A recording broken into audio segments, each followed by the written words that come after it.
Bueno, buenas tardes. Primeramente pongan presente en el chat.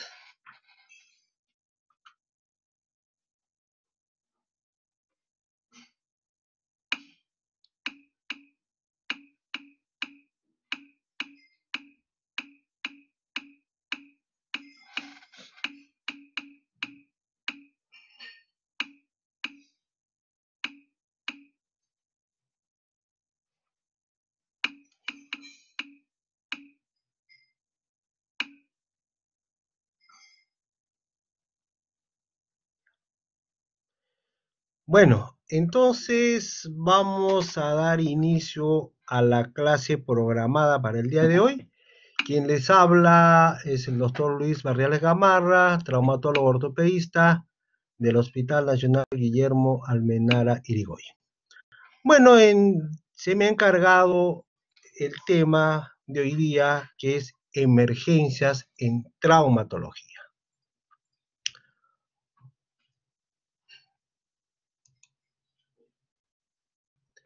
Diremos que es una emergencia traumatológica. Diremos que es cualquier desorden que va a comprometer el sistema musculoesquelético, que sea resultado de un trauma y que pueda comprometer la vida o la viabilidad de un miembro afectado.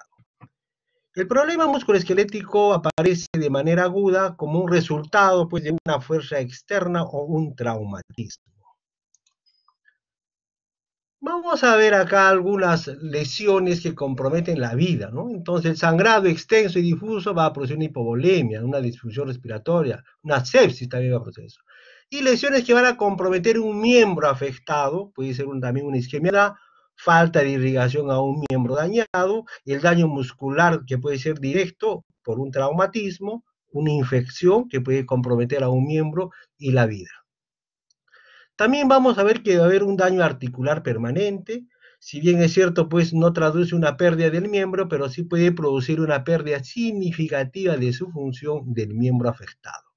Fracturas inestables de pelvis, también ejemplo por el sangrado interno que se produce, puede comprometer la vida de los pacientes que van a poder morir por una hipovolemia, por un sangrado, hasta el espacio que va retroperitoneal inclusive. Fracturas múltiples de huesos largos pueden tener el mismo mecanismo que el anterior, además que pueden producir una disfunción respiratoria, es decir, algunas veces pueden producir una embolia grasa. Las fracturas expuestas pueden comprometer miembros, ¿sí?, siendo su puerta de entrada para una infección y siendo localizada, pues inclusive, si no se trata, puede producir una sepsis. Luxaciones se van a considerar unas emergencias, inclusive a veces más deben ser resueltas más rápido que una fractura. Las infecciones musculoesqueléticas y el síndrome compartimental, que es una emergencia por excelencia. Vamos a hablar entonces ahora sobre las fracturas inestables de pelvis. Lógicamente ustedes también lo van a ampliar cuando hagan el tema de fracturas de pelvis. Diremos que son el resultado de un trauma de alta energía, como caída de altura o accidentes de tránsito. Entonces va a haber un trauma múltiple, va a haber un compromiso de la integridad del anillo pélvico, va a haber un sangrado directo, puede ser abundante. Cuando hay una fractura de pelvis, pues el sangrado se da hacia el espacio retroperineal. ¿Por qué? Porque va a haber compromiso de los vasos ilíacos. El paciente puede sangrar, dice, hasta 6 litros, ¿no? Uno puede estar transfundiendo varias veces, pero el paciente puede estar, va a estar perdiendo sangre. Acá ustedes en la radiografía vemos ahí una radiografía de un paciente que tiene una fractura inestable de pelvis. Y abajo también estamos especificando un esquema. Diremos que las fracturas inestables de pelvis, ¿qué manifestaciones clínicas vamos a encontrar? Vamos a encontrar una posición anómala generalmente porque hay una disrupción y una asimetría de los miembros. Va a haber una equimosis extensa, sobre todo en la región perineal. Va a haber una afectación neurológica porque puede haber pérdida del control de esfínteris o va a haber un déficit sensitivo. Podemos encontrar hematuria que se va a traducir por un compromiso de las vías urinarias o vejiga, sobre todo a nivel de uréter. Como ustedes estaban viendo en la fotografía, es un paciente politraumatizado, donde estamos viendo algunas características que hemos manifestado.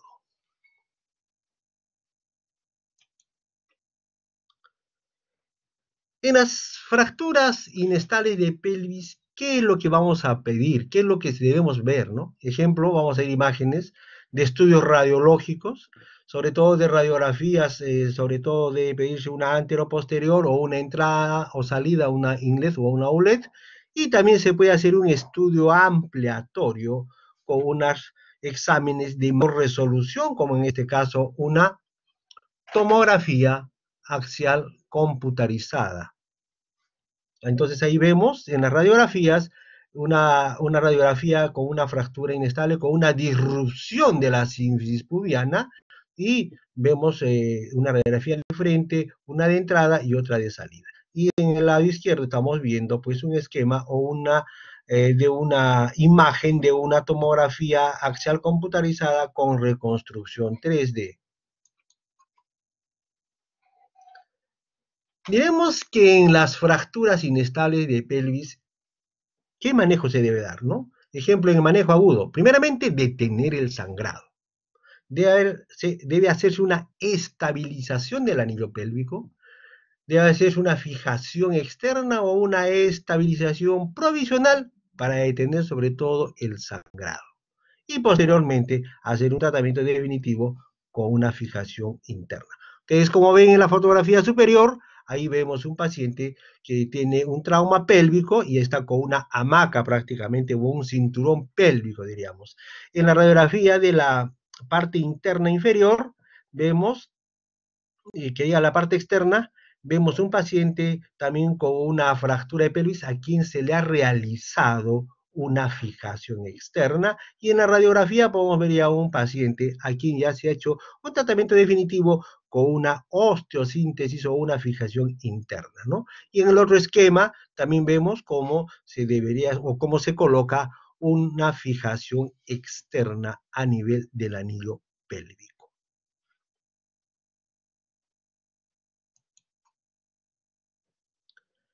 Ahora diremos que también en las fracturas múltiples de huesos largos, como vemos acá en el esquema, huesos largos generalmente fémur, tibia, peroné, y puede ser también en el miembro superior, diremos que el hueso es un tejido en el cual se va a realizar la hematopoiesis. No solo tiene importancia estructural, sino tiene una rica circulación. Por lo tanto, cuando hay una fractura va a haber un sangrado profuso a ese nivel. Entonces, ejemplo, podemos decir que en el fémur puede sangrar hasta 1,5 litros, en el húmero 1 litro, por ejemplo.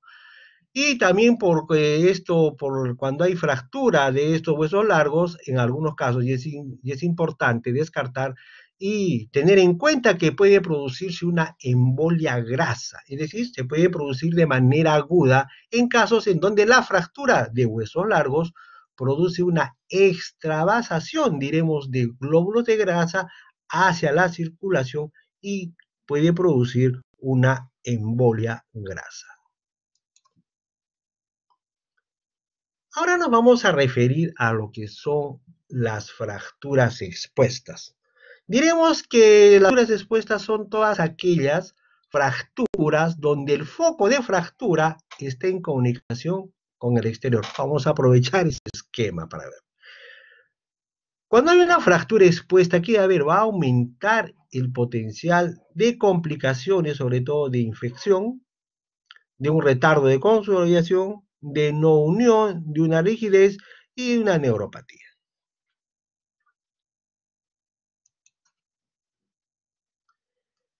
Ahora hablaremos sobre la clasificación de las fracturas expuestas, ¿no? Entonces, vamos a referirnos o vamos a usar una de las clasificaciones que es de mayor uso, ¿no? Va a ser la clasificación de Gustilo, en la cual va a clasificar en fracturas expuestas de primer, segundo y tercer grado. En el de primer grado diremos que la herida es menor de medio centímetro. Y la lesión de partes o de tejidos blandos es escasa y no hay signos de aplastamiento, como podemos ver en la fotografía donde dice tipo 1. En la fractura expuesta de segundo grado, la herida tiene pues una longitud mayor a 1 centímetro y no tiene colgajos, avulsiones ni gran afectación de tejido blando. Hay un mínimo a moderado aplastamiento, como podemos ver en la fotografía de la derecha.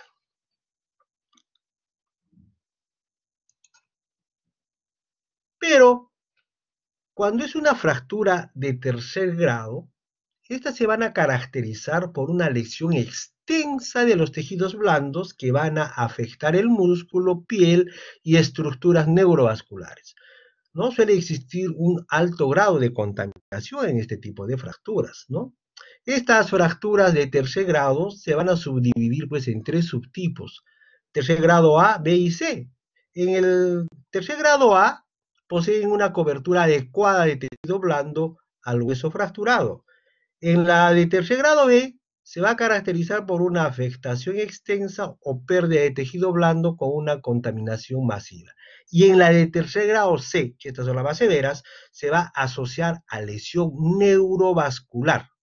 La frecuencia de amputación en estas lesiones oscila entre un 25 a un 90%. Las causas o las dos causas, diremos, más frecuentes de amputación son la sepsis y la incapacidad para conseguir un flujo arterial adecuado de las extremidades afectadas cuando la reparación arterial no se realiza entre las primeras 6 horas después de ocurrida la lesión. Entonces acá vamos a ver una fotografía de un tipo de fracturas de tercer grado. La de la derecha sobre todo es un tercer grado C, donde ya vemos que hay una afectación neurovascular.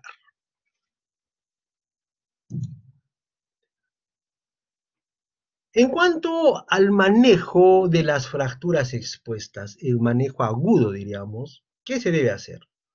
Debe hacerse un inicio precoz, debe haber una antibiótico terapia de inicio endovenosa con antibióticos de amplio espectro. Posteriormente vamos a hacer una limpieza quirúrgica en la cual vamos a hacer un debridamiento, que es el procedimiento por el cual retiramos tejido necrótico y material extraño que va a ser potencialmente contaminante. Y en la limpieza quirúrgica, después de hacer el debridamiento, lo que debemos hacer es una estabilización ósea, es decir, una colocación de una fijación externa, que puede ser provisional o definitiva, ¿no?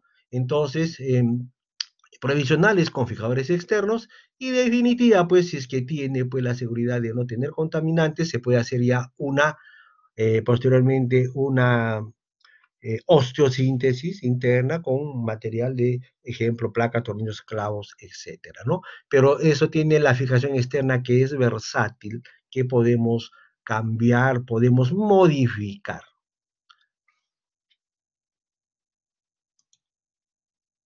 ¿Alguna pregunta hasta ahí? ¿Alguna duda, alguna sugerencia?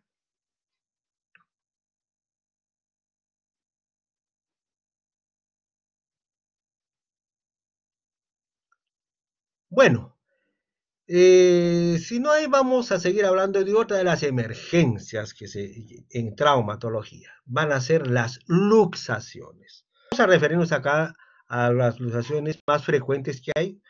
También ustedes lo van a ver en un seminario que va a ser de luxaciones y de fracturas expuestas. También diremos que las luxaciones es el desplazamiento de los huesos en una articulación de su posición normal. Entonces, se puede haber luxación en cualquier parte, en cualquier articulación del organismo, sí, pero las más frecuentes son de hombro, codo, rodilla, cadera, articulación acromioclavicular, tobillo, que vamos a referirnos en la clase de hoy, ¿no? Diremos que el tratamiento de la luxación es pues la reducción inmediata mediante maniobras específicas. Primeramente hay que hacer unas radiografías antes y después de las maniobras de reducción para buscar cualquier fractura asociada. Ejemplo, hablaremos sobre la luxación de cadera. La luxación de cadera diremos que afecta a la articulación coxofemoral, como lo dice su nombre. Entonces, para que se produzca una luxación coxofemoral, tiene que haber un traumatismo de alta energía, típicamente en accidentes de tránsito, por choque generalmente de la rodilla a nivel del tablero y transmitiéndose esta fuerza axialmente hacia atrás.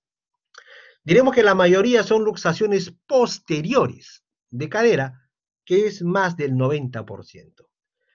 Siempre hay que buscar fracturas asociadas cuando estemos frente a una luxación coxofemoral. Si la luxación permanece más de 6 a 8 horas, lógicamente va a aumentar el riesgo del deterioro del cartílago de esa articulación y que posteriormente puede llevar a una necrosis vascular y posteriormente a una artrosis.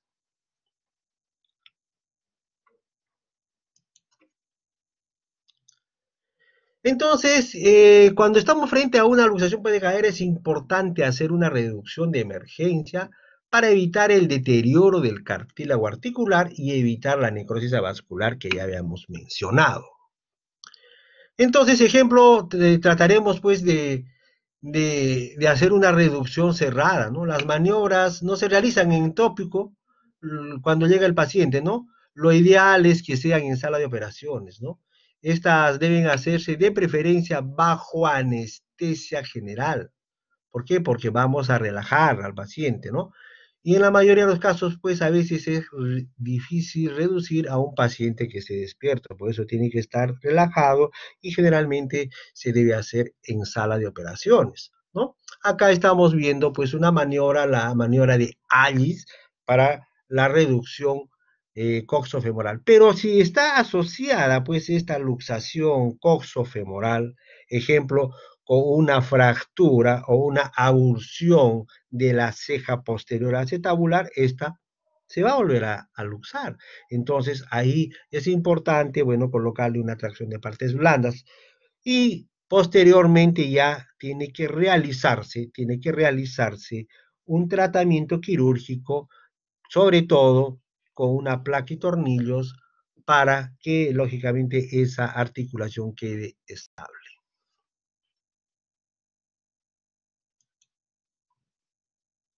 Acá tenemos una radiografía, un ejemplo, una paciente, esta es una paciente joven de aproximadamente 21 años de edad, que sufre una caída de altura, y en la cual se ve que hay una luxación coxofemoral. Pero si nosotros vemos, ahí vemos también la presencia de una avulsión, de una avulsión. Ahora vamos a hablar sobre la luxación, que es también frecuente, la luxación del hombro. Diremos que las superficies articulares de la articulación glenumeral están completamente separadas. La estabilidad depende principalmente del componente de las partes blandas, cápsula ligamentarias.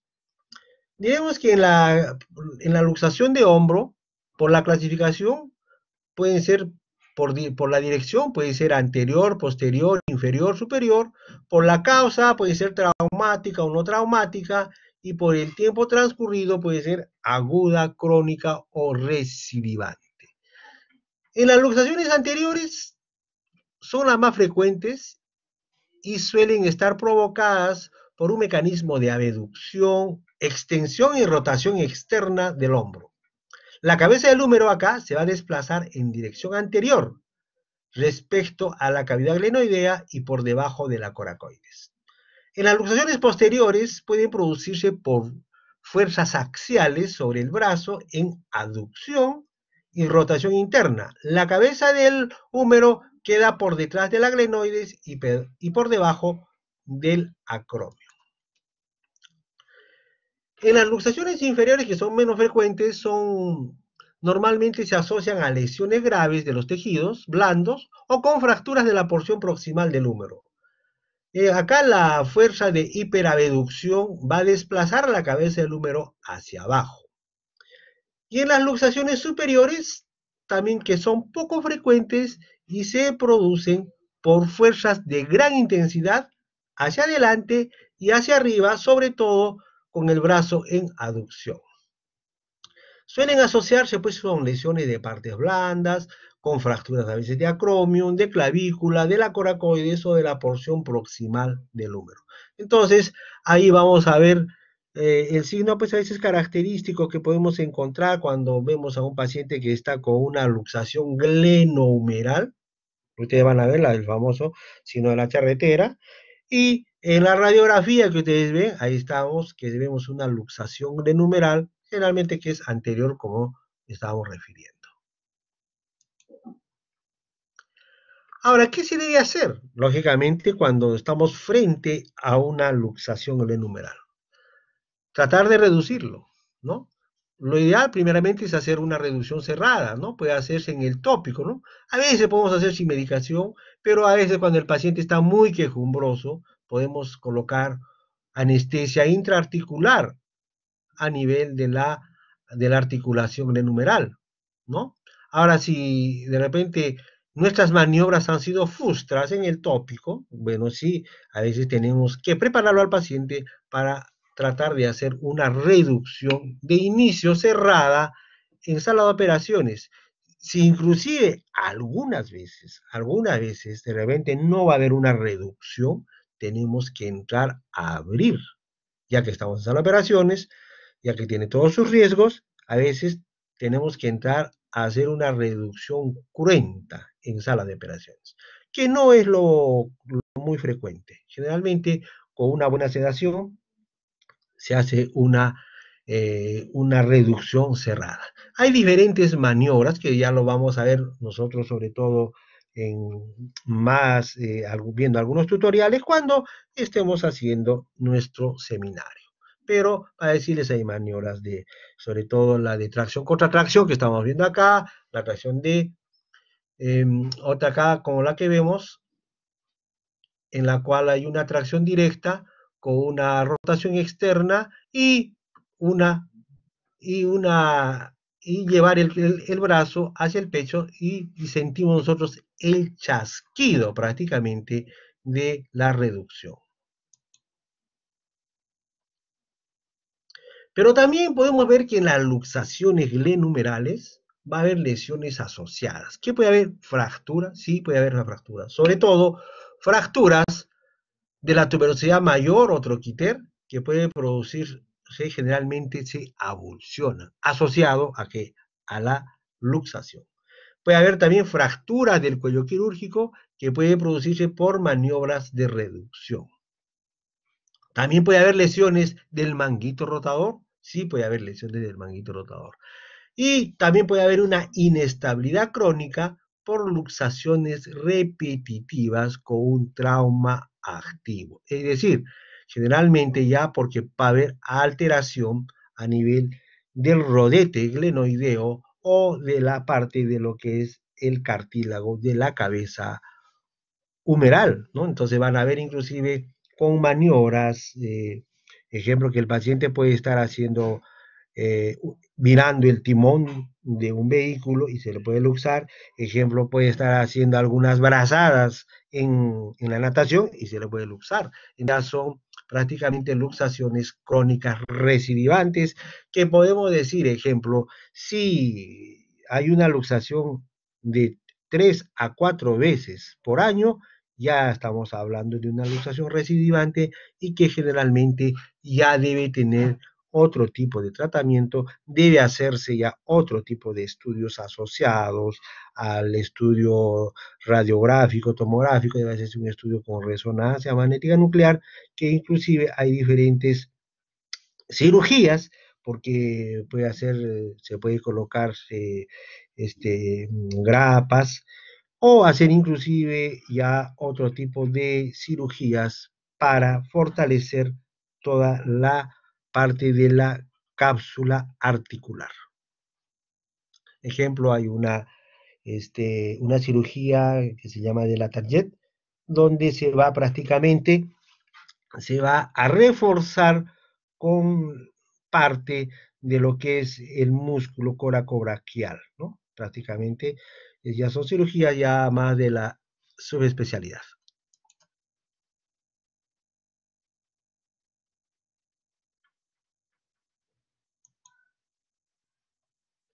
Acá vemos una radiografía donde vemos pues una luxación asociado a una fractura. En la de la derecha vemos también una luxación glenumeral asociado a una avulsión del troquiter.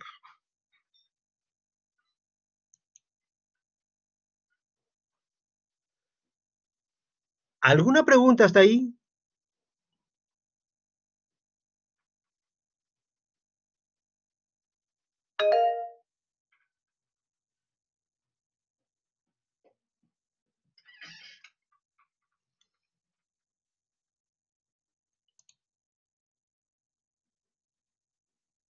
Bueno, entonces seguiremos con nuestra clase.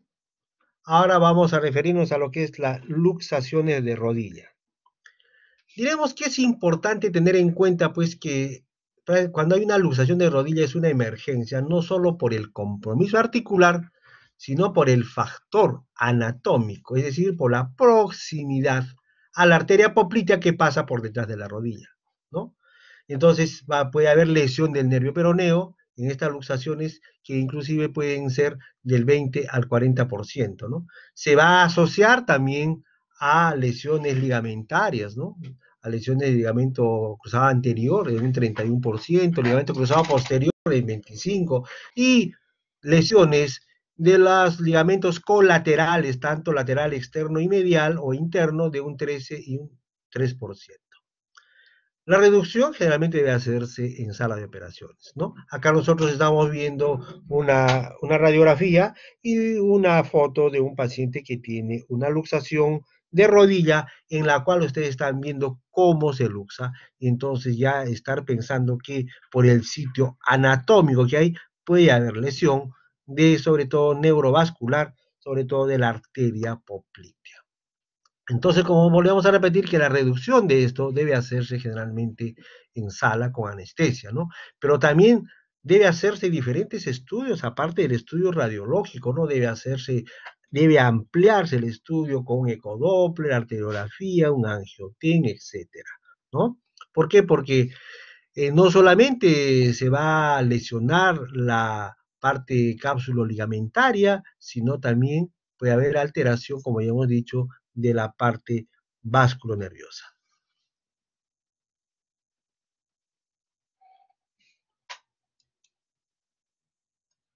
Acá vemos unas radiografías en la cual hay de esta luxación se ha ampliado el estudio. Estamos viendo que se ha ampliado con una arteriografía y en la cual vemos que hay interrupción de a nivel de la arteria poplitea. Y en la tomografía con un angioten, ahí también estamos viendo que ha habido un atrapamiento y hay lesión de este vaso vascular, que en este caso es la arteria poplitea. Entonces, en estos casos, ya el tratamiento también es multidisciplinario, no solamente de traumatólogo, sino también de cirujano vascular, ¿no? Entonces, a veces en esto no solamente basta con entrar a reducir. Si entramos a reducir, se va a volver a luxar. Entonces, nosotros tenemos que entrar a hacer inclusive un control de Doctor, daño. Sí, disculpe, ¿a qué se refiere en el tratamiento de alusaciones con reducción cerrada? ¿Qué es reducción cerrada? reducción cerrada es cuando no abrimos el foco de fractura, no abrimos, ¿ya? Reducción abierta es cuando vamos a abrir, vamos a entrar como a hacer una cirugía. Ya, reducción cerrada es solamente traccionar y reducir por diferentes maniobras. Ejemplo, acá nosotros cuando tenemos refiriéndonos acá a la rodilla, si nosotros tenemos una, una luxación de rodilla y vemos que hay mucha inestabilidad, ya viendo la radiografía y acá la tomografía, nosotros vemos, vamos a decir que está totalmente roto, lesionado el ligamento cruzado anterior, que es un estabilizador, los ligamentos colaterales, entonces, a veces le colocamos una férula de yeso, muslopedia, en semiflexión de 20 grados, pero posteriormente, si a este paciente se le va a tener y si tiene asociado una lesión vascular, generalmente a este paciente nosotros tenemos que ponerle una fijación externa, porque si no, imagínate, eh, le hacen una reparación o le hacen un bypass para corregir la lesión neurovascular y está inestable la articulación de la rodilla, lógicamente pues se va a mover. Entonces por eso es que nosotros tenemos que colocarle una fijación externa. No sé si en algunos ejemplos posteriores vamos a ver ese tipo de fijación. No sé si eso, Doctor, bueno, está... Dime, usted, o sea, ¿cuál sería la diferencia entre una reducción abierta y una reducción cerrada? reducción abierta, reducción cerrada es sin abrir el foco de la luxación, sin abrirlo, sin mirarlo. O sea, no vamos a hacer una incisión, no vamos a hacer una herida operatoria. Eso es lo que quiero que me comprendas. Luxación abierta es cuando nosotros entramos y vamos a entrar, ¿por qué? No reduce en En la forma abierta cerrada, ya se opera, ya se opera, ya es una cirugía, hay que entrar, pues se llama una en reducción la cerrada cruenta, no. en la cerrada no. ¿Ya? Y a veces nosotros, ¿qué encontramos? Ejemplo, a nivel de la luxación glenumeral vamos a encontrar pues, que se está interponiendo partes blandas, se está interponiendo cápsula y eso es lo que no deja entrar. Igual en la cadera a veces, ¿no? No entra y vemos que está prácticamente se está metiendo, interponiéndose a nivel del acetábulo, pues parte de la cápsula o parte muscular y es por eso que es imposible reducir, ¿no? Y eso a veces lo mismo pasa cuando hay una luxación de prótesis, ¿no? Y me voy adelantando algo, ¿no? Que a veces no ingresa, ¿por qué? Porque se superpone partes blandas, musculares, ligamentarias, capsulares y no deja reducir, entonces tenemos que entrar a hacer una reducción cruenta abierta. No sé, ¿alguna otra pregunta?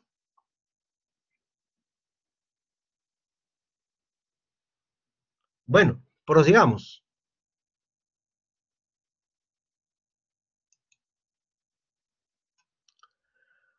Ahora también vamos a referirnos a otro tipo de luxaciones que a veces es frecuente en el miembro superior, como son las luxaciones de codo, que son frecuentes sobre todo por caídas que van a ser asociadas a deportes de contacto o a forcejeos, ¿no? Deportes de contacto, por ejemplo, pues artes marciales, ¿no? Y en la gran mayoría son posterolaterales. Como vemos nosotros ahí un paciente que está tomándose del antebrazo, del brazo y donde estamos viendo una asimetría a nivel de la articulación del codo. Y en la radiografía estamos viendo que hay una luxación. Ustedes ven cómo está la parte distal de la tróclea humeral, prácticamente se ha salido de la fosa, o sea, de la parte del cúbito y ya nosotros también ya nos acordamos por nuestra anatomía que por ahí puede haber compresión vasculonerviosa, sí, sobre todo de lo que es la arteria humeral, también de los nervios que pueden pasar a ese nivel, nervio cubital, mediano, etcétera.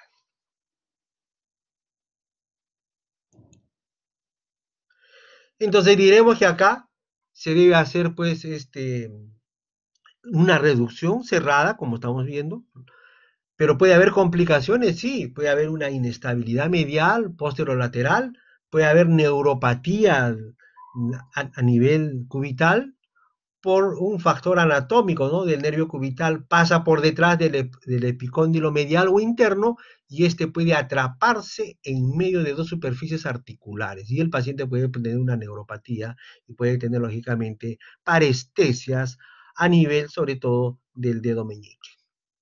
Puede haber rigidez, ¿no? Generalmente cuando ahora cuando nosotros vemos una luxación de codo, a veces le colocamos es una férula braquipalmar, y o si no, el uso que es algo mucho más versátil, el uso de aparatos ortésicos, como ustedes están viendo en la fotografía del labio interno, de, de un cabestrillo. Y lo ideal es hacerle o darle un poco de movilidad, que no esté mucho tiempo inmovilizado para que no haga rigidez. Otra cosa que también acá, a veces por la maniobra de la reducción o por el mismo mecanismo de la luxación del codo, puede que avulsionarse la apófisis coronoides, ¿no? Pero si es chiquita, a veces pasa desapercibido, pero cuando es grande, sí, a veces puede tener o puede estar o puede ser necesario y tributario a que se pueda realizar un tratamiento quirúrgico.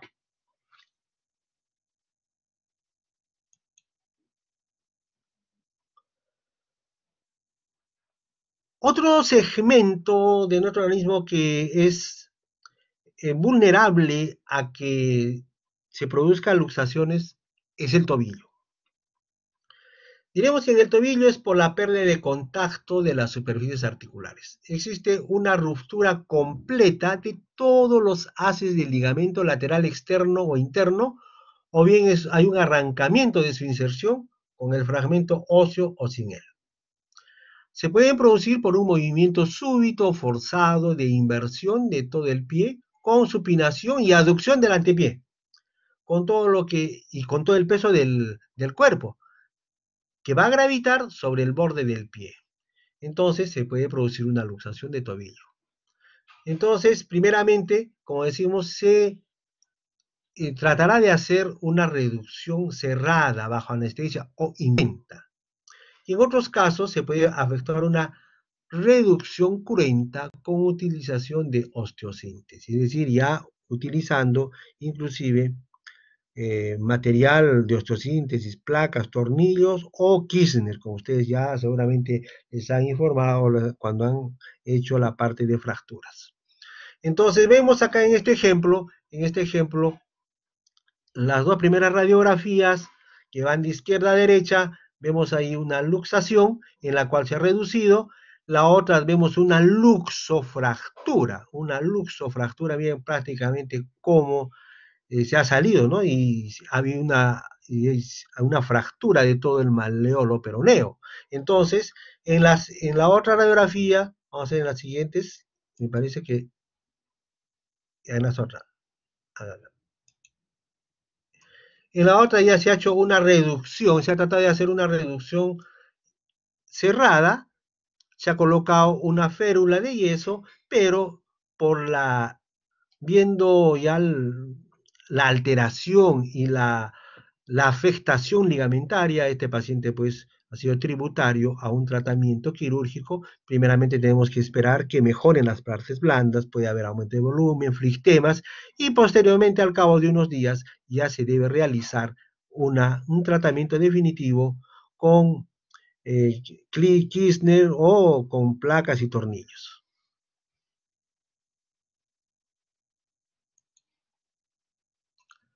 Ahora, otro segmento que también es vulnerable a luxaciones es la luxación acromioclavicular. Diremos que acá el mecanismo de lesión es directo y es más frecuente, que se va a asociar sobre el extremo del hombro con el brazo pegado al cuerpo. Y un mecanismo indirecto menos frecuente, que la fuerza dirigida a través del brazo flexionado y en abducción. Vamos a decir que se transmite la fuerza a través de la articulación glenumeral o la escápula. Entonces, al referirnos a la luxación acromioclavicular, existen clasificaciones. La más usada es la clasificación de Rothko, ¿no? Que va a dividir en 6 tipos. La luxación tipo 1, donde la distancia córacoclavicular está normal. La tipo 2, la distancia córacoclavicular está aumentada menos del 25%. Y la luxación acromioclavicular tipo 3, la distancia córacoclavicular está aumentada de un 25 a un 100%. La tipo 4, la clavícula se luxa posteriormente a través del trapecio. Y en la tipo 5, diremos que la distancia coracoclavicular está aumentada a más del 100%. Y en la luxación acromioclavicular tipo 6, la distancia coracoclavicular está disminuida, la clavícula se luxa en el espacio subacromio coracoideo o subacromial. Acá vamos a ver un esquemita como me está diciendo, que en el tipo 1 la distancia coracoclavicular es normal, en la tipo 2 la distancia coracoclavicular está en menos del 25%, en la 3 que está aumentada entre un 25 a 100%. ¿Por qué? Porque ahí ya se rompe, ustedes ya se van a acordar de su anatomía, ya se rompe los ligamentos conoide y trapezoide. En la tipo 4, la clavícula se luxa posteriormente a través del trapecio, como ustedes ven. Y en la tipo 5, prácticamente la distancia coracoclavicular está aumentada a más del 300 a más del 100%. ¿Por qué? Porque hay lesión tanto de los ligamentos coracoclaviculares, que son el conoide trapezoide, y de los ligamentos acromioclaviculares. Y en la tipo 6, como estamos viendo acá, que la distancia coracoclavicular está disminuida porque la clavícula se luxa en el espacio subacromial.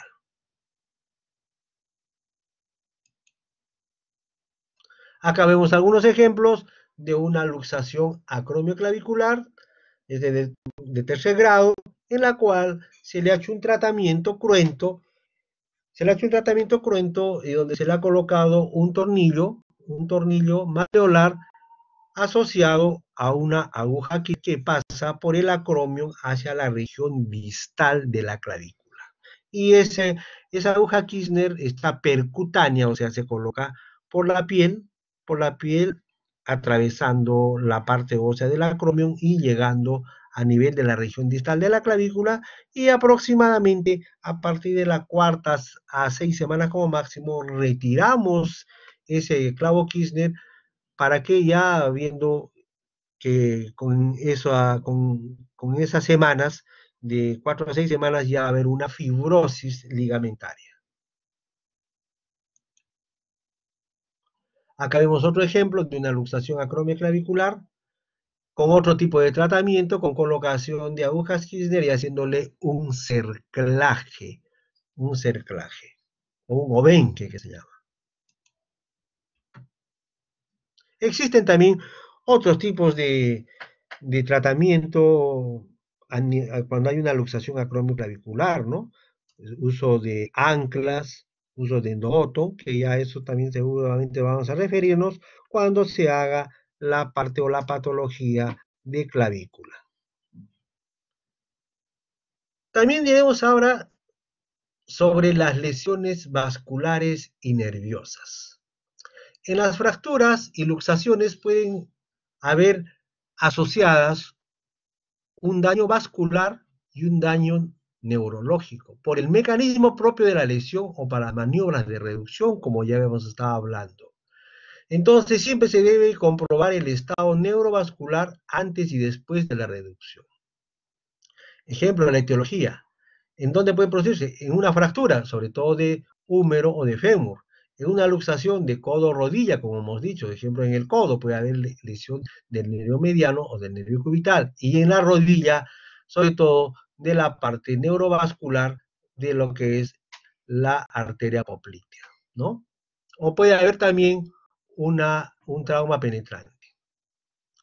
Y también en este tipo de lesiones puede haber una compresión directa o aplastamiento o un síndrome compartimental, que ya vamos a referirlo más adelante.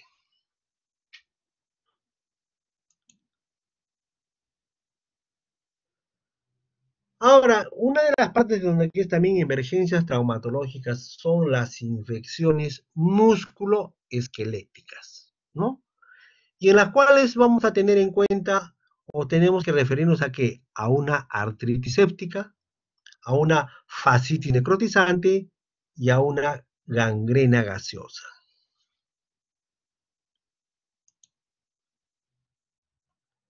Vamos a referirnos a la artritis séptica.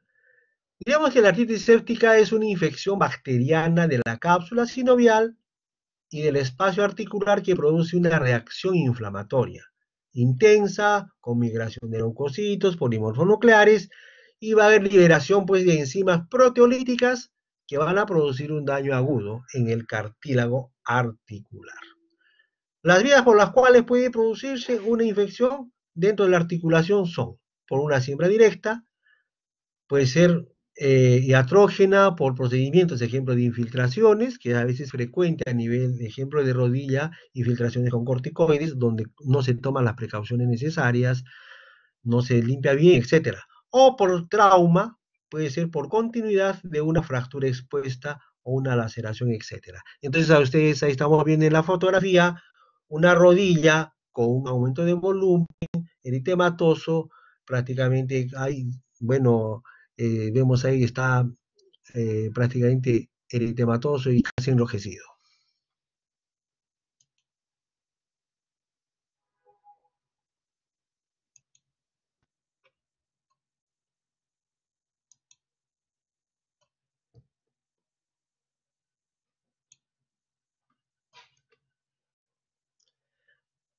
Mientras tanto, ¿alguna pregunta?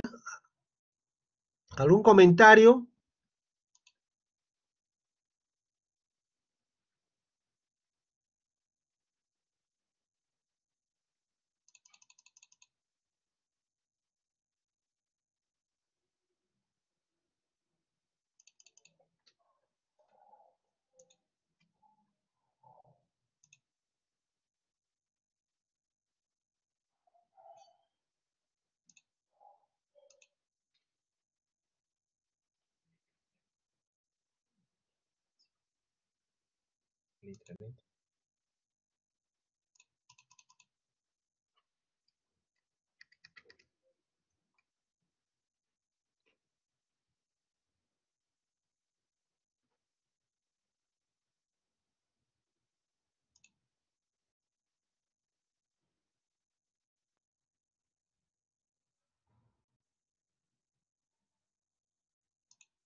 Bueno, ahora sí, continuamos. ¿Me escuchan?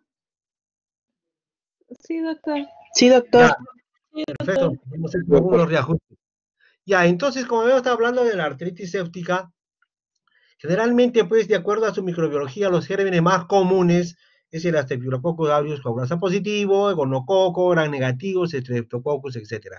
Y acá ustedes ven en la fotografía donde a un paciente se le está haciendo prácticamente una debridación artroscópica y en la cual vemos la presencia pues, de material purulento.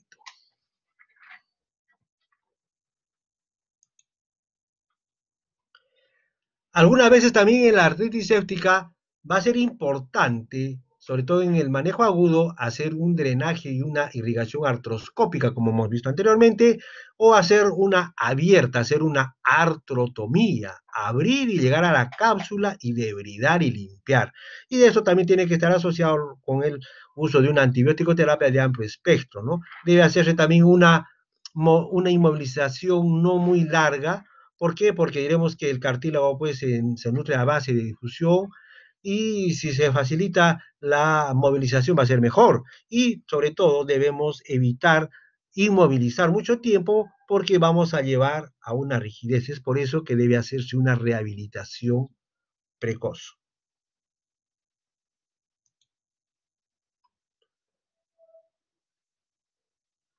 Vamos a referirnos ahora a lo que es la fascitis necrotizante. Vamos a decir que la fascitis necrotizante es una infección de partes blandas que afecta principalmente a la fascia que envuelve al músculo. Esta puede ser causada por una flora mixta, principalmente Streptococcus, anaerobios, etc. Va a haber factores de riesgo, lógicamente, también, o factores concomitantes en este tipo de patología, como pueden ser pacientes inmunosuprimidos, puede ser ejemplo por que el paciente pueda presentar o tener antecedentes de tatuajes, piercings, en condiciones no que se han realizado no adecuadamente, o en pacientes que pueden tener una obesidad. Entonces, cuando estamos pensando ya en una fascitis necrotizante, tenemos que requerir un alto índice de sospecha, ¿no? Porque no es tan rica semiológicamente esta fascitis necrotizante. Se confunde con varios otros cuadros. Entonces diremos que entre las manifestaciones clínicas, inicialmente va a haber un empastamiento de la piel, formación de ampollas, el paciente puede empezar a estar deteriorado y, como les digo, se va a requerir un alto grado de sospecha, ¿no? Ejemplo, va a haber edema, empastamiento, flictemas.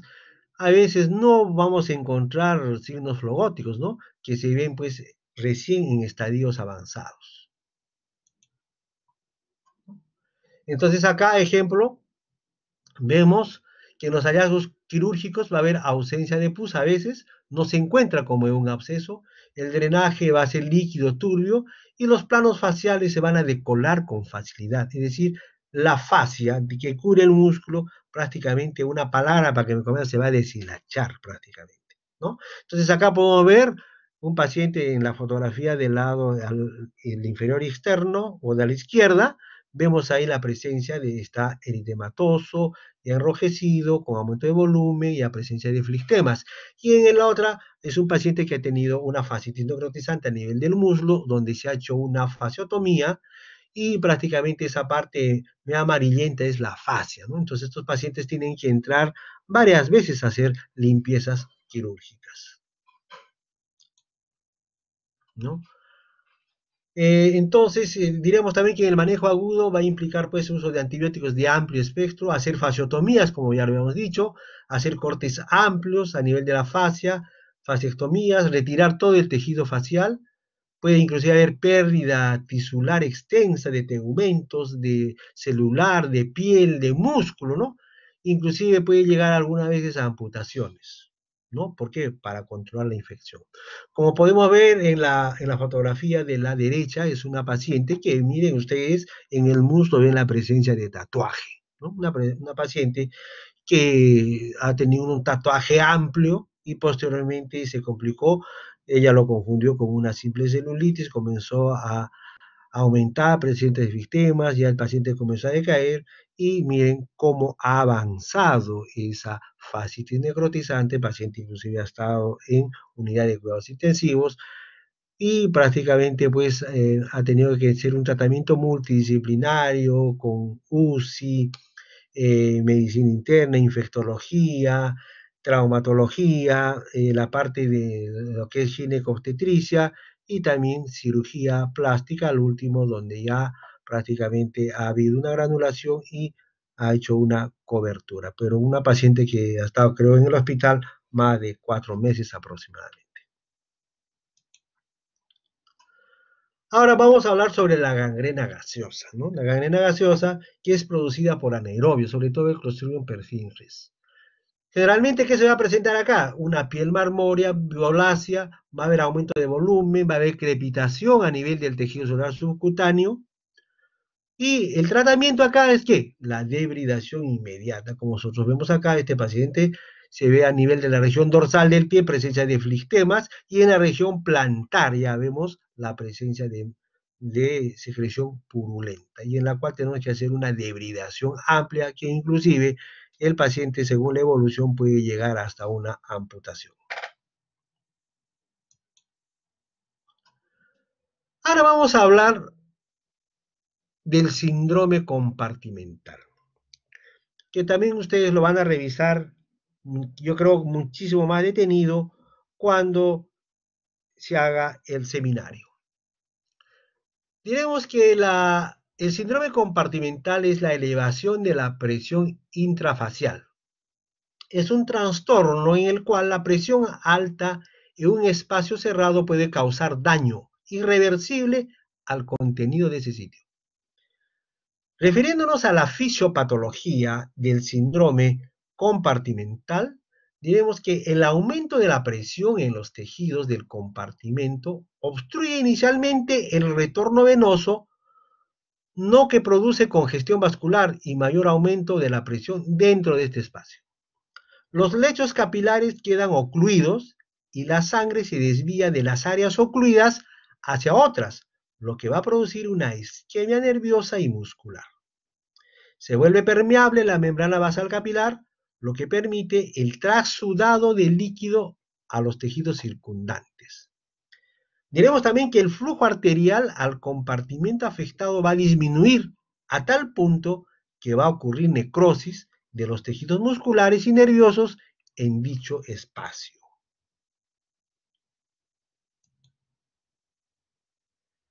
Refiriéndonos a las causas del síndrome compartimental, diremos el trauma, dentro de las cuales las fracturas, que puede haber una hemorragia derivada de estas, va a haber una isquemia, una reperfusión por el edema posisquémico, por lesiones arteriales o la restauración del flujo sanguíneo tras dichas lesiones. También puede ser producido por quemaduras o inclusive hasta por picaduras de animales venenosos.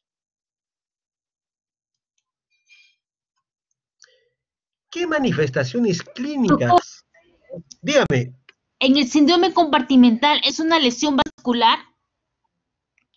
Efectivamente hay una oclusión, va a haber un aumento de volumen dentro del compartimento, ¿no? O sea, va a disminuir prácticamente porque se van a ocluir estos vasos y lógicamente va a haber necrosis. Es por eso que nosotros va a haber, por eso lo que estábamos viendo ya acá entre las manifestaciones clínicas, que va a haber dolor, consistencia pétrea, parestesias, palidez y pulsos disminuidos. No vamos a encontrar pulsos, Afectan los ¿no? vasos, ¿no, doctor? Lógicamente que sí. Entonces, es por eso que nosotros, cuando ya vamos a referirnos ahora, que vamos a hacer una fasciotomía amplia, vamos a liberar prácticamente los compartimentos, vamos a liberar y prácticamente ahí toda esa oclusión tiene que mejorar.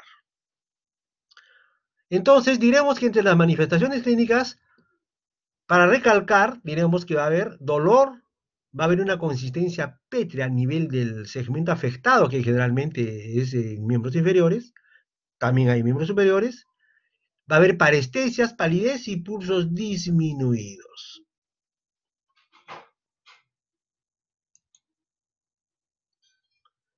En el síndrome compartimental, nos pueden ayudar algo, digamos, la oximetría del pulso, que a veces no es sensible, idealmente la medición de la presión intratisular, generalmente a veces no la realizamos. ¿Por qué? Porque a veces no tenemos el material necesario, pero vamos a decir que la presión tisular normal debe ser de entre 0 a 8 milímetros de mercurio. De 25 a 30 milímetros de mercurio ya va a disminuir el flujo vascular, y cuando encontramos ya mayor de 30 milímetros de mercurio, diremos que estamos frente a un síndrome compartimental.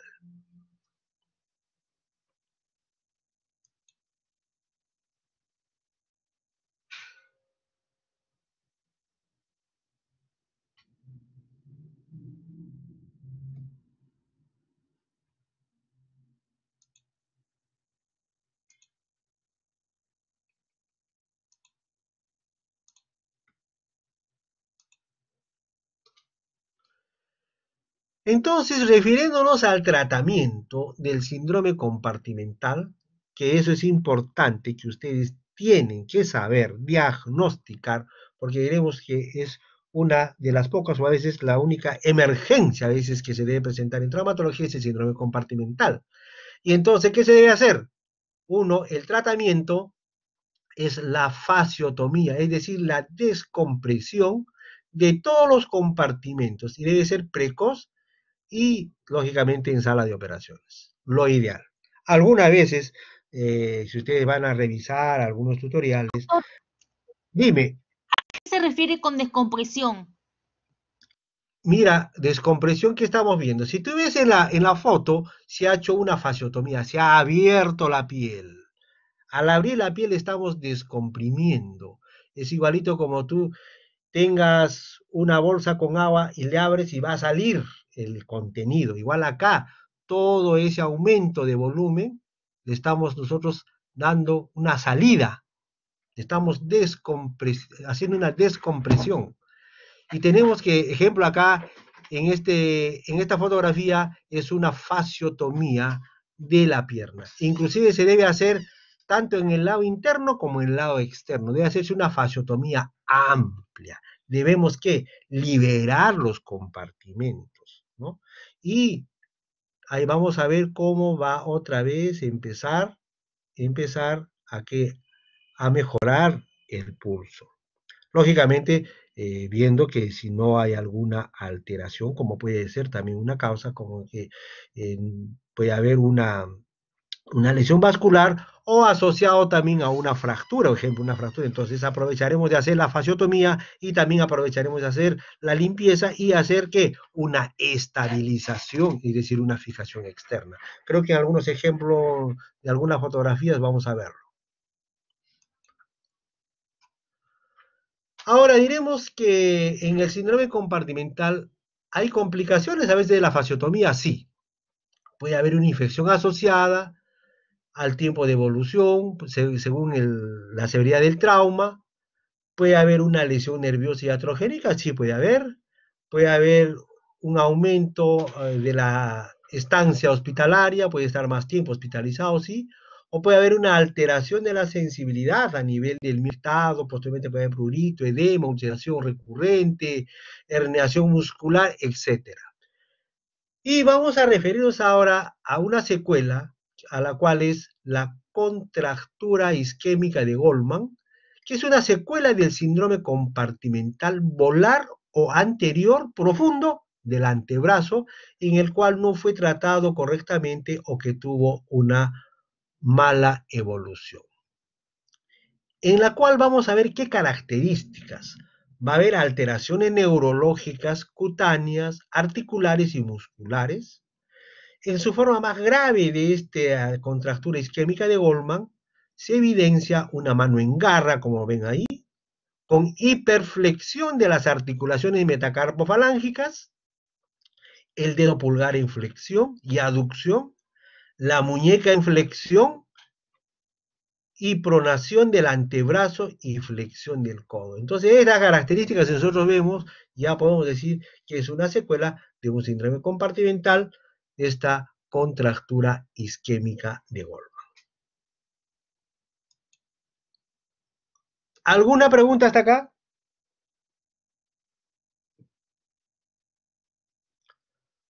Bueno, seguimos.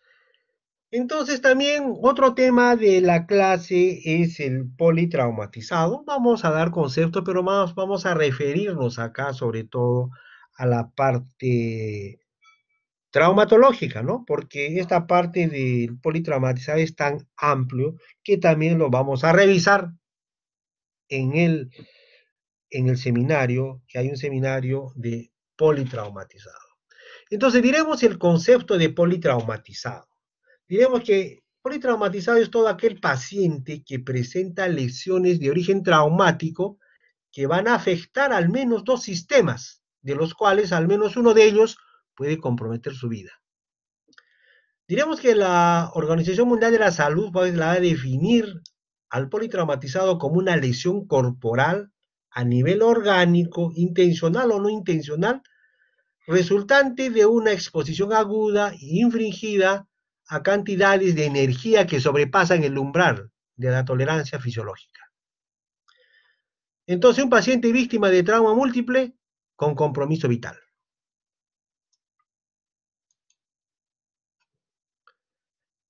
Refiriéndonos a la epidemiología del politraumatizado, diremos que la primera causa de muerte es en menores de 45 años y la tercera causa de muerte en todas las edades. El 50% de los politraumatizados se producen en accidentes de tránsito. El número de pacientes con lesiones invalidantes se van a triplicar el número de pacientes fallecidos. Vamos a decir entonces, el 50% de estos pacientes van a requerir una atención médica y el 12% van a requerir una hospitalización. Entonces acá vemos una causa, los accidentes de tránsito, tan frecuentes en nuestro medio. Los objetivos. Cuando estemos frente a un politraumatizado, protección de órganos, adecuada oxigenación, una buena fluidoterapia, identificación de lesiones potencialmente mortales, una buena toma de decisiones, puede ser quirúrgica, asociada a manejo médico, inclusive unidad de cuidados intensivos y posteriormente de acuerdo a evolución el alta. Y el manejo del dolor. Diremos que el politraumatizado tiene una distribución trimodal en la muerte. Clásicamente se considera que la muerte en el politraumatizado acontece en los 3 periodos claramente definidos. Periodo 1. Muerte a los primeros segundos o minutos después del traumatismo, que va a representar el 40% de los casos. Puede haber rotura de grandes vasos, lesiones de aorta, corazón, puede haber una lesión cerebral irreversible o un traumatismo vértebro-medular cervical. Ahí vemos en la fotografía un accidente de tránsito, prácticamente que ha tenido pues una muerte en los primeros segundos. Y acá vemos en la radiografía de la derecha un traumatismo vértebro-medular cervical.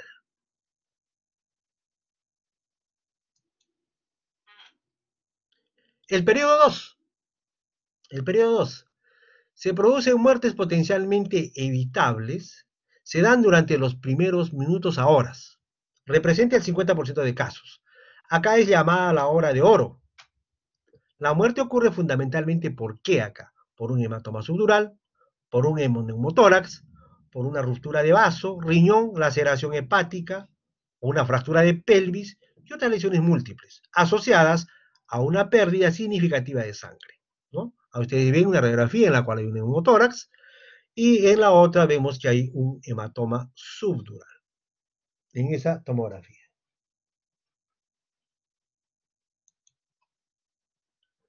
Y en el periodo 3, la muerte se va a producir pues semanas después. ¿Por qué? Por una falla multiorgánica, va a haber complicaciones posoperatorias, puede haber sepsis, va a representar el 10%.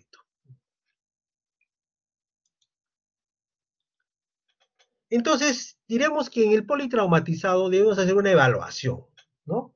Una evaluación en la cual vamos a ver una preparación, el triaje, una revisión primaria, es decir, el ABC.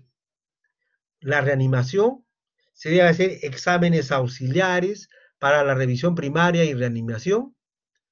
Una revisión secundaria, es decir, una revisión de cabeza a pies, una buena historia clínica, y pedir unos exámenes auxiliares para la revisión secundaria y una reevaluación y monitoreo continuos después de la reanimación.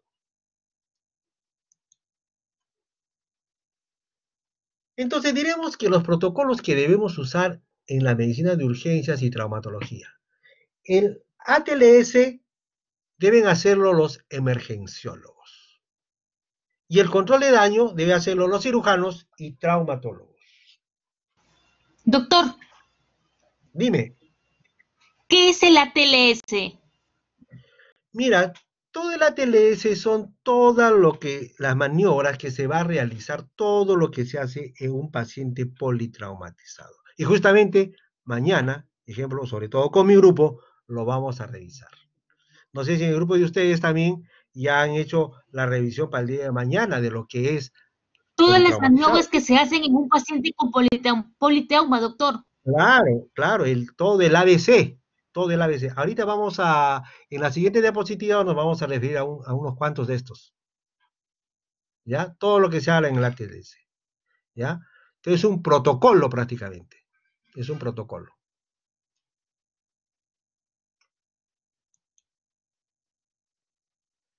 Entonces diremos acá los conceptos del ATLS. Uno, allá lo estamos diciendo, el A, vía aérea permeable con protección de la columna cervical. B, respiración, ventilación. C, circulación, control de hemorragia.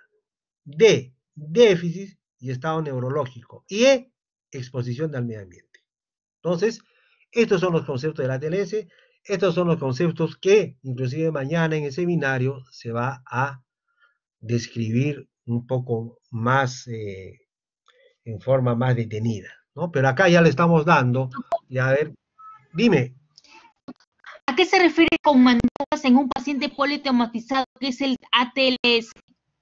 ejemplo, acá estamos viendo los conceptos de ATLS. ¿Cuál es? Primeramente al paciente politraumatizado, ¿qué debe hacérsele? Vía aérea permeable. Si no, se te va a morir. Es el A. Por eso tú has escuchado el ABC. B, respiración. Ver si este paciente respira o no respira. Hay que darle ventilación. C, si el paciente, si el paciente tiene circulación, es decir, si está o no con hemorragia. D, si tiene déficit neurológico. Entonces diremos que el ATLS es el apoyo vital avanzado en trauma, ¿no? Eso viene de las palabras en inglés Advanced Trauma Life Soporte o ATLS, que es un programa pues de entrenamiento orientado a médicos para el manejo agudo de pacientes traumatizados.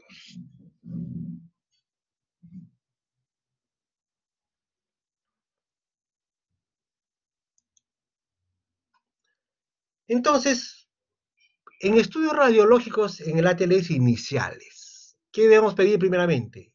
Una radiografía de tórax, radiografía de pelvis, radiografía de columna cervical. Ejemplo, acá desde el punto de vista traumatológico, yo les pongo acá una radiografía, ejemplo de pelvis, donde vemos que el paciente tiene una pelvis inestable, una fractura del anillo pélvico, ¿no? Aparte de eso, se le debe pedir ampliación, inclusive hasta tomografías, ¿no? Entonces, acá debe hacerse el inicio de radiografía de tórax, radiografía de pelvis, radiografía de columna cervical. El control de daño. Como ya les había dicho, ejemplo, cirugía general tiene un criterio específico de control de daños en politraumatizados a través de lesiones abdominales. ¿Qué le va a hacer? Una laparotomía exploratoria para ver cómo está la parte de los órganos, ¿no? Entonces acá ustedes ven en la fotografía que hay el paciente con su cicatriz posoperatoria por una laparotomía exploratoria. ¿Y el traumatólogo qué va a hacer? Si tiene una lesión con sangrado afectado a una fractura de pelvis, lo que debemos hacer es estabilizar las lesiones graves, es decir, control de daño, colocando una fijación externa, ¿no?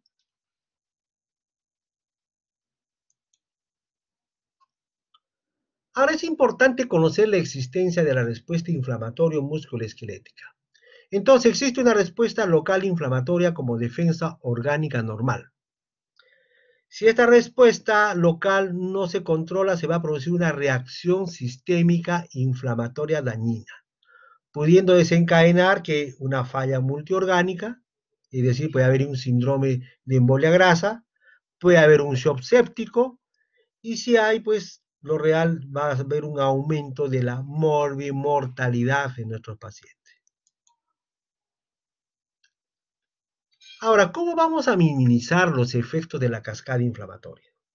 Haciendo una buena debridación en una limpieza quirúrgica de los tejidos desvitalizados en el manejo inicial, que va a reducir la cantidad de inflamación local y o sistémica y va a minimizar la posibilidad de la infección. Debemos hacer una buena estabilización de inmediato de los fragmentos óseos con fijación externa. Esta, con la fijación externa, va a mejorar la circulación del área y va a minimizar el dolor. Al paciente, pues le hacemos una fijación externa, le vamos a mejorar que no haya ya mucha hemorragia, le vamos a disminuir el dolor y le vamos a dar un poco más de confort. Y para posteriormente hacer un tratamiento definitivo.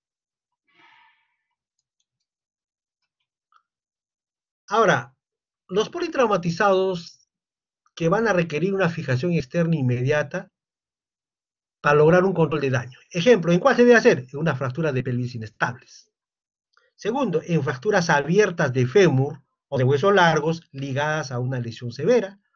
O en polifracturas, en varias fracturas o fracturas bilaterales, cerradas, ejemplo de fémur, que tienen una igual morbimortalidad. Ejemplo, un 16%, y las unilaterales pues solamente tienen un 4%.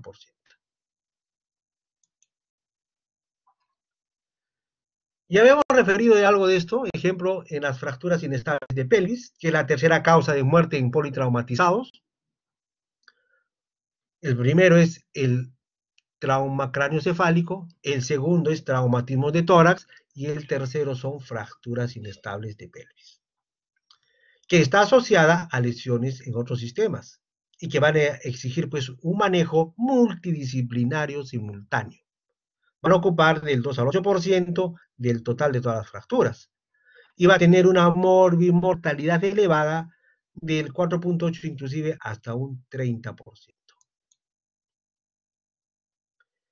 En el tratamiento de las fracturas inestables de pelvis, ¿qué debemos hacer? Como ya hemos dicho anteriormente, nos hemos referido. Control del sangrado para evitar el shock, para evitar la hipovolemia.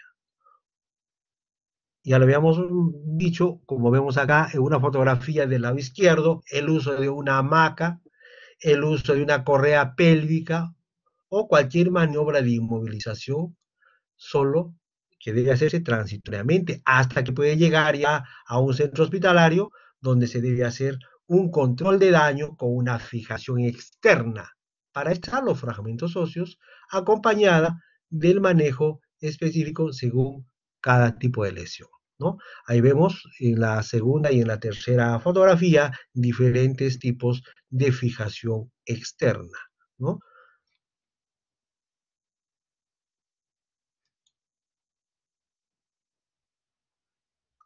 Otra cosa que también podemos ver en un politraumatizado es una fractura de fémur, que puede ser grave. Acá sacando, bueno, vamos a sacar provecho, diríamos, a esta fractura segmentaria del fémur, comparando, diríamos que en el politraumatizado con fractura de fémur, la fijación inmediata en 24 horas, con un periodo de tracción, se comprobó que la fijación inmediata era muy superior. Entonces, diremos que menor incidencia de problemas pulmonares cuando nosotros tenemos una fractura, ejemplo, segmentaria o bilateral de fémur. Si nosotros hacemos un control de daño como vemos acá, con una fijación externa vamos a disminuir los problemas pulmonares, vamos a disminuir las complicaciones de las fracturas y va a facilitar la movilización del paciente, va a haber menor costo del tratamiento y sobre todo va a haber menor o mayor confort, el paciente va a sentir menos dolor al movilizarlo. En la fractura de fémur forma parte pues del patrón de lesiones que amenazan la vida y que inclusive alguna vez se puede requerir hasta un tratamiento por unidad de cuidados intensivos. Diremos que en la fractura de fémur el riesgo local de hemorragia, ya lo hemos dicho, está aproximadamente en 1.5 litros de pérdida. El riesgo general del distrés respiratorio grave por aumento de la pérdida inflamatoria. Ustedes ven acá en la fotografía en la cual es un paciente que ha tenido una fractura de fémur en la cual se le ha hecho una fijación externa. Y en el esquema de la derecha vemos también cómo se debe colocar una fijación externa a nivel del fémur. Puede ser con 2 clavochans o con 3 según la estabilidad que veamos en el paciente que presenta la fractura. Ahora nos vamos a referir sobre todo al primer día, día 1. ¿Qué se debe hacer? Salvar la vida. El ABC que ya hemos referido. Ejemplo, si encontramos lesiones de pelvis, ¿qué se debe hacer? Fijación externa, ¿no? Que nos va a tener buenos beneficios y mínimo riesgo. Ejemplo, asociado a una laparotomía exploratoria que lo debe realizar el cirujano general. Entonces, repitiendo, nosotros siempre decimos, cuando un politraumatizado es un tratamiento multidisciplinario, que la parte del ATLS, lo que más se van a referir ustedes mañana en el seminario, lo debe realizar ¿quién? El emergenciólogo. Los médicos que hacen urgencias, los emergenciólogos. Y la parte de control de daño abdominal lo debe hacer tanto el cirujano y el traumatólogo. El traumatólogo, sobre todo, que va a presentar algún tipo de fractura de cualquier tipo de huesos, lo que debemos hacer es una estabilización. Es por eso debe ser un tratamiento multidisciplinario. En el día 2, diremos, le damos la segunda mirada. Tenemos que ir a ver cómo están nuestros fijadores que hemos colocado, de repente hacer algunos reajustes, inclusive apretar, vigilar el estado de los tejidos y hacer un examen de laboratorio de control.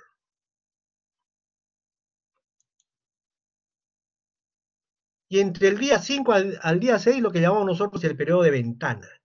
Entonces va a haber, decimos, el momento inmunológico oportuno para intentar cambiar.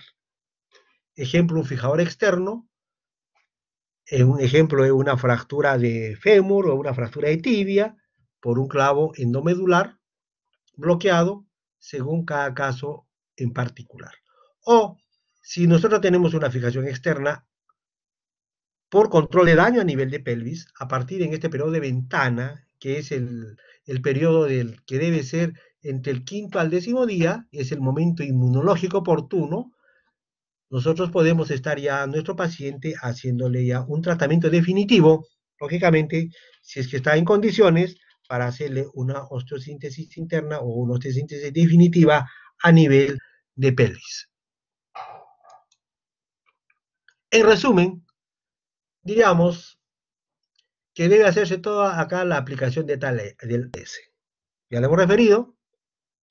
Debe hacerse una estabilización temprana en la fractura, desde el punto de vista traumatológico con una fijación externa, profilaxis de las lesiones orgánicas, una alimentación parenteral temprana y evitar iatrogenias adicionales. También diremos que como resumen, la estabilización inmediata de las lesiones musculoesqueléticas en el politraumatizado, ¿qué van a hacer? Nos van a optimizar el pronóstico, van a disminuir la hemorragia, van a minimizar la reacción inflamatoria sistémica, evitando la posibilidad de una falla multiorgánica múltiple. Bueno, ¿alguna pregunta? ¿Alguna inquietud? ¿Algún comentario? Doctor, sí, quería preguntarle, entonces básicamente el traumatólogo en estos politraumatizados, su función es estabilizar, poner los fijadores externos de o sea, estabilizar las fracturas y supervisarlas en los días siguientes y Claro, eso básicamente, ¿no? Nosotros hacemos el control de daño. Nosotros hacemos el control de daño, ejemplo, en un hospital, ¿no? Ejemplo, en el que laboro, llega un paciente politraumatizado, llega a trauma shock, lógicamente ellos hacen la TLS, el emergenciólogo, nos hacen una interconsulta tanto al cirujano como al traumatólogo, y si nosotros vemos que tiene, ejemplo, una fractura de huesos largos o una fractura inestable de tórax, que diga de pelvis, nosotros ya estamos aptos para en cualquier momento entrar. Si vemos que sigue sangrando, sí, nosotros decimos, ojo, ese paciente va a seguir sangrando por más que vaya colocando paquetes globulares, lo que hay que decir es hacer una estabilización. Mientras tanto, le colocaremos pues, una hamaca, mientras tanto le dan su sección y le podemos colocar una correa pélvica. Eh, los colegas de cirugía general, generalmente ellos entran a hacer una laparotomía exploratoria, ¿no? A veces nosotros decimos que a veces siempre entramos después de cirugía general. ¿Por qué? Porque dice que, bueno, un poquito les va a obstaculizar la fijación externa al realizar su laparotomía.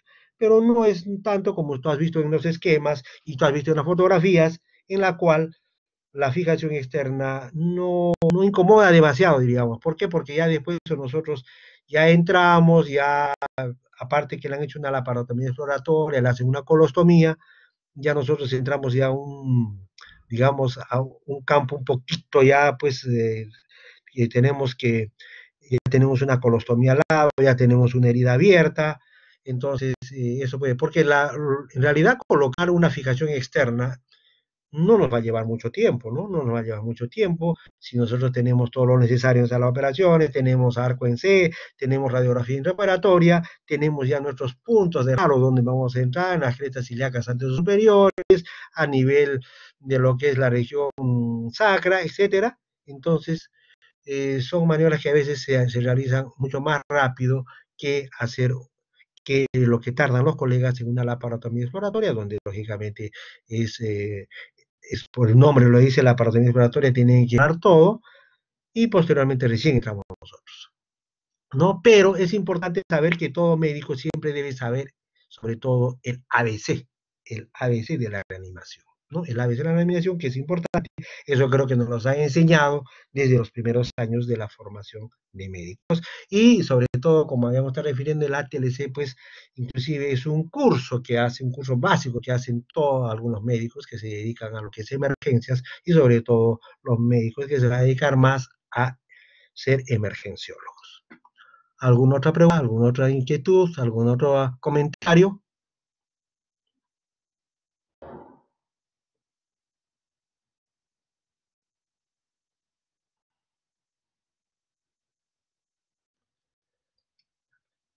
Bueno, sí creo que ya no hay algunas preguntas. Muy agradecido por la atención. Entonces, ya mañana, como de acuerdo a Ya. Entonces, si alguno de ustedes quiere volver a revisar, la clase está en la aula virtual, lo pueden revisar, los que desean, a darle un recordaris. Entonces, también ya mañana según formación de sílabos, estamos con nuestro primer seminario, que justamente es el politraumatizado, ¿no? Muy bien, en ganas del tiempo, les agradezco su atención, pongan presente en el chat.